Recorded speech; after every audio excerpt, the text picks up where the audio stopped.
Welcome back to CS 150 Personal Productivity Using Technology with Dr. X. Since you survived Word and you got that far, next we will have a great introduction to another Microsoft Office tool, Excel. So this is one of the most misunderstood tools. I thoroughly enjoy teaching it. However, sometimes we think that Excel is about math. But what I usually say is, no, Excel is not about math. It's about taking your little revenge on math by not having to perform calculations or even more complicated formulas and programming Excel to do these for you. So yes, that's what you heard. You will be similar to programmers in this case, and you will be performing functions that are similar to what computer programmers are doing. So you're going to be computer gurus by the end of this Excel part. So here we are with the objectives of the first chapter. This is going to be a gentle introduction where we will explore Excel and the window of Excel, which is quite different than Microsoft Word. And then we will enter and edit some data in the cells. Not much and not something very sophisticated. For now, our objectives are going to be simple. So here we are with worksheets and workbooks. Yes, there are some definitions. So for one, a spreadsheet, you may have heard this word.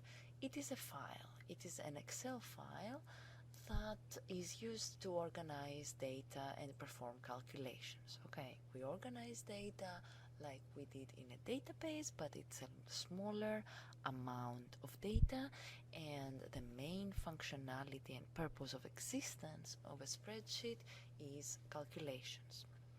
Now a worksheet is a spreadsheet, and it contains formulas, different values, text, and even some visual help on how to be able to help the user see easier some parts of this worksheet. Now, finally, a workbook is a file that contains multiple worksheets. So workbook and spreadsheet do not have a big difference. It's good to understand the difference between a whole spreadsheet. A whole spreadsheet includes multiple worksheets, but a worksheet is a separate entity in Excel. And of course, I don't like talking about theory without an example. So here we are going to our H drive, CS150, and a new folder, Excel.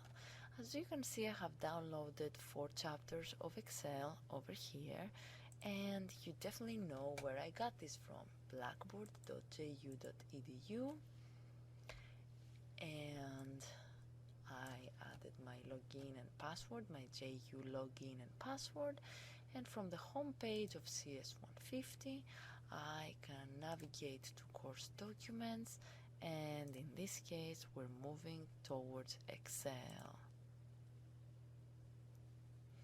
And the first document that I have to show you some tricks is the E01C1 royalty. So that's our first Excel doc. And here we have our nice Excel spreadsheet or workbook. Okay, it only has one worksheet for now. This is the worksheet with the name Jacobs, but I can add more worksheets, and as you can see they have different names by the simple add button, and of course I can also delete worksheets.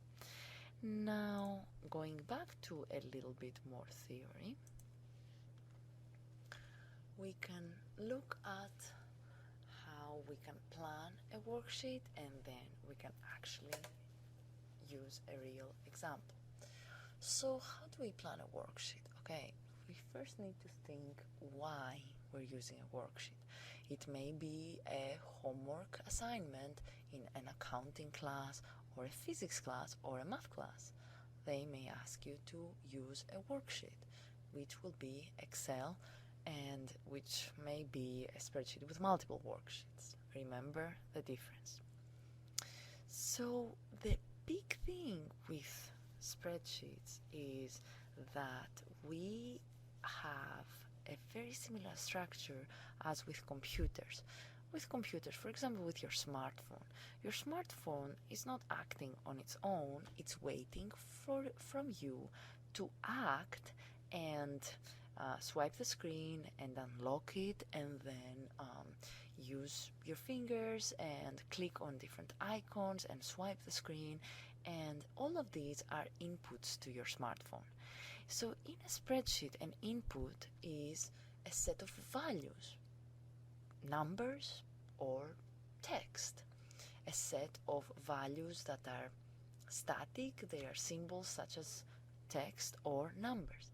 And the outputs are the results of calculations for which you use formulas, and in which calculations you assign the values that you've got in your worksheet. So then you can have inputs and outputs in columns and rows. So let's go back to our nice spreadsheet and look at what we've got.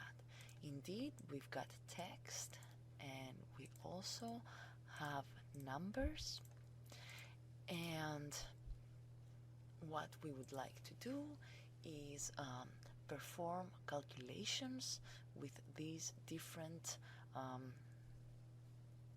text and values. Okay, so for example, this worksheet is an example of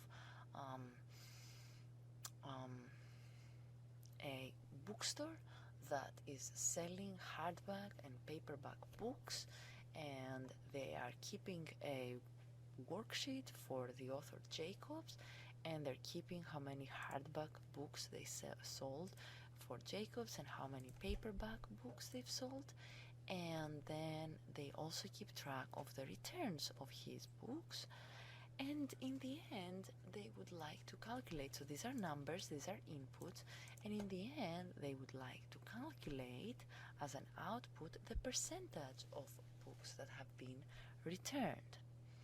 So how would they do that? Okay, this is a simple calculation, and in this case, we will be using Excel as a simple calculator. And what we can do when we use Excel as a simple calculator is perform addition, multiplication, subtraction, and division. So a little bit, because I promised that we would review the Excel window. So I opened this window, and definitely I had shown you at the very beginning that there's the first page where you have different templates. Well, when you try a new spreadsheet, you've got different templates, and then here I opened an already existent spreadsheet from my H drive, and I mentioned columns and rows. So you can see that I'm clicking on the numbers of the rows or the letters of the columns, and I get to select the whole column or the whole row in my Excel spreadsheet.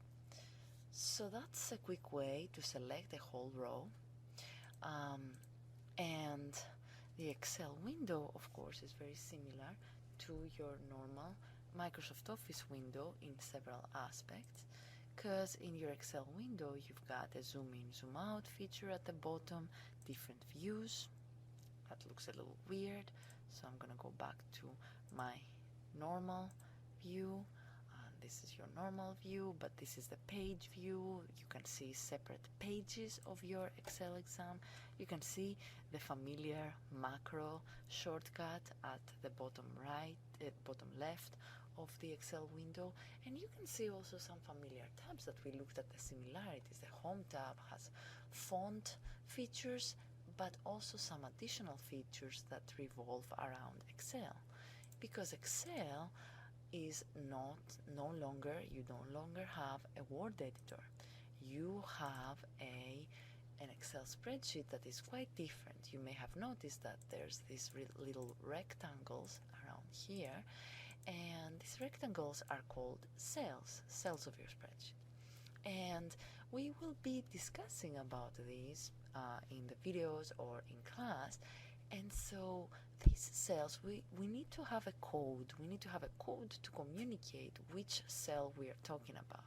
So for example, my selection is on cell A7, and a unique cell name is defined by the column and the row that it resides in. So that's a nice way to communicate with your classmates or with me when we're referring to specific spots in our Excel spreadsheet. Anything else that we need to look at? Okay, there are ways of selecting, like we said, rows and columns, and there are also ways of just selecting a part of your Excel spreadsheet just by highlighting it with your mouse.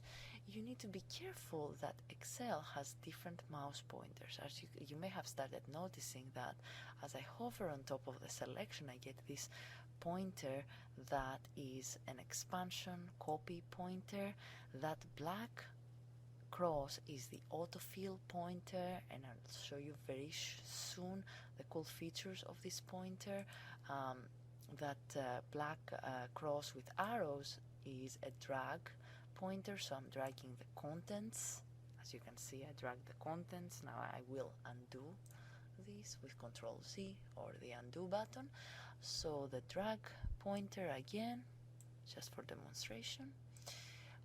And the white cross is just for selection, is the simple cross.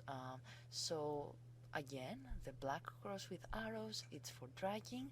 The simple black cross is for autofill, and it appears when you hover at the bottom right corner of a cell. Finally, the white cross is for simple selection. So, anything else in the Excel window? I already demonstrated the different worksheets that you can add, and by right-clicking on a worksheet, you get a menu for the worksheet. You get a menu that you can change the color of the tab, delete the worksheet, which is what I want to do right now, but I could even change my tab color to, of course, you know, it's my favorite color, purple, and you will do more usage of these in your capstone exercise. I can double click on the name and delete or modify it. So double clicking can modify the name of my worksheet. So these are some cool basics. Okay, some things that I omitted mentioning, but here they are right now. Besides the tabs and the shortcuts, the Excel window also has this additional menu. We call this menu the function bar, and this one is the name box. Okay, when in doubt, hover or click around. So I hover on top of the name box. I can also hover on top of the function box and see formula bar, function bar. So the best name to describe it is the formula bar, as Excel points out. So the formula bar shows us formulas, and once I start typing formulas, it will show the structure of my formulas and not simple numbers. But if a cell has a content, a number, here you go, you've got your nice formula bar, and it shows a number. If the content is text, you can see in the formula bar the text. You can also see in the name box the exact precise name of the cell: B6, B8, T8, and so on and so forth. So this is a really nice overview. The formula bar is going to be very useful. We can use the check to try and check the result of a formula. We can use it to modify our formula. We can click on it and modify the contents of our cell, because if we just click the mouse on a cell and start typing, as you can see, the contents disappear. So if we want to just modify the contents of a cell, we either need to click on the formula bar, or we can double click on the cell and get a pointer that blimps, and which means, and I can move around it with the mouse, and that means that I can modify this number, the contents of my cell, without losing everything. So that's about it. Do not forget about common parts, like I have the little arrows. I still have the hovering feature. You don't have to memorize anything about shortcuts.